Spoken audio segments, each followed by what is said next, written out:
guys, today we're going to be speaking about the periodic table. What is the periodic table? Well, it's one of the most important tools in chemistry, allowing scientists to predict the behavior of different elements and compounds. It is a visual representation of all known elements, organized by their atomic structure and properties. Each element is represented by a unique symbol and placed in a specific location on its electron configuration and other characteristics. So, who discovered it? Well, the periodic table was not the work of one singular scientist, but rather a collaborative effort by many individuals over several decades. In the early 19th century, chemists began to notice patterns in the properties of elements and attempted to organize them into groups based on their similarities. One of the most important contributors to the development of the periodic table was Dmitry Mendeleev, a Russian chemist who published his first version of the table in 1869. Mendeleev's table arranged the elements in order of increasing atomic weight and grouped them according to their chemical and physical properties. His table was so successful that it was quickly adopted by other chemists and became the standard for organizing the elements.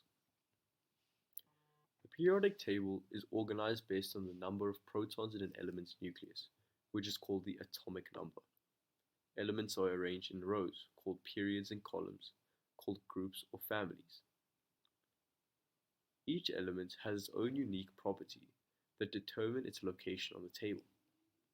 The rows on the periodic table represent the number of electron shells an atom has, while the columns represent the number of electrons in the outermost shell, also known as the valence electrons. Elements in the same group have similar chemical and physical properties due to their similar electron configurations. For example, elements in group 1, called the alkali metals, have one valence electron and are highly reactive. But what is an element? An element is a substance that cannot be broken down into simpler substances by chemical means.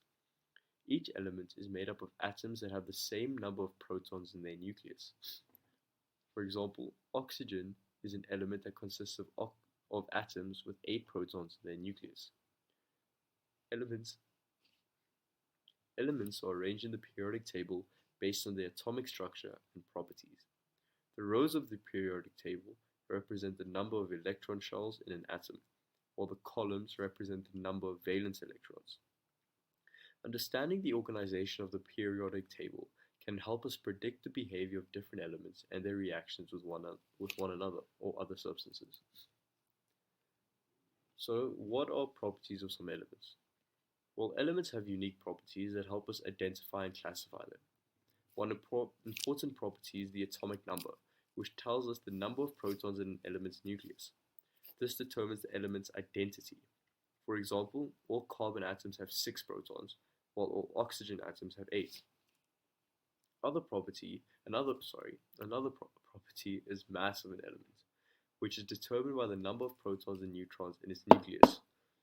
This can vary between isotopes of the same element. For example, carbon-12 has 6 protons and 6 neutrons, while carbon-14 has 6 protons and 8 neutrons. The electron configuration is also important, as it determines how an element interacts with other elements. This is determined by the number and arrangement of electrons in the atom's energy levels.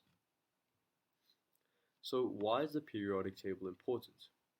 Well, like we said, it's one of the most important tools in chemistry and other related fields. It organizes all the known elements based on their properties, making it easier for scientists to study and understand them. Not only does the periodic table help us understand the properties of individual elements, but it also allows us to predict the behavior of compounds made up of those elements. This has led to countless advances in fields such as medicine, material science, and environmental research. I hope you enjoyed our introduction to the periodic table.